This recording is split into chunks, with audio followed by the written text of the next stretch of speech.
This is the story of two people who want to talk to each other in private. This is Alice. And this is Bob. Alice and Bob have important things to say to each other, but they aren't always able to say them in person. In this story, Bob has something terribly important to say to Alice. He has put it in a message. He then sends the message by mail, or since Alice and Bob are very modern, they use electronic means, such as email or text messaging. The message will then travel over the internet until it reaches Alice. When she gets it, she reads it. Life is wonderful for both of them. Unfortunately, email and text messaging and just about anything over the internet isn't really private. Messages travel through many computers and many people can read them before they reach their destination. In this case, Eve is watching their communications because she's very interested in knowing what Alice and Bob have to say to each other. So Bob sends his letter over the internet, not suspecting that Eve is watching, though he should know better. By the time the message reaches Alice, Eve has read it too, with nefarious consequences. What's to be done? This is where public key cryptography comes in, and PassLok in particular. Now Alice and Bob have their own secret keys, which only they know. Those keys are so secret that they don't even know each other's keys. Of course, if they try to tell one another, Eve will know their keys too. From their keys, Alice and Bob make the matching locks using PassLok. You can always make the lock matching a key, but it is impossible to make the key starting from the lock.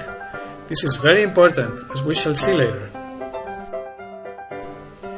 This is PassLok running on Alice's iPhone, open on the screen where she entered her secret key. In PassLok, a key can be whatever you want it to be, so you can remember it. In this particular case, Alice's key is, I'll eat 42 bananas, which PassLok scores as great because it contains small k's and capital letters, numbers, and one special character. To make the matching lock, she clicks the Make Lock button. And then this is her lock. It looks like a bunch of gibberish, except that it has special tags at both ends. Now that Alice has made the lock matching her key, she sends it over to Bob. Eve is watching though. And when Bob gets it, Eve has it too. Oh no! But fear not, because only Alice has the key to that lock. She's never going to give it to anybody, even Bob. To make things easier, what people like Alice usually do is give their locks to a lot of people. Think of it as a phone number. Alice's lock gets transmitted over the internet, and eventually a lot of people, both friendly and unfriendly, have it. This is what Alice wants. Let's see how this works. Bob has a very private thing to say to Alice. He's aware that Eve might be watching. So before he sends his message, he puts Alice's lock on it. The message now needs to be unlocked before anyone can read it. This is what it looks like in PassLok. Bob writes his message on the main screen, and after he has placed Alice's lock in the lock screen, watch what happens when he clicks the Lock Unlock button. The message has become unreadable, so it is safe to transmit by email or whatnot. Eve won't be able to read it. So now Bob sends the locked message over the internet. Sure, Eve gets a copy at the same time as Alice gets hers, but only Alice has the key that unlocks it.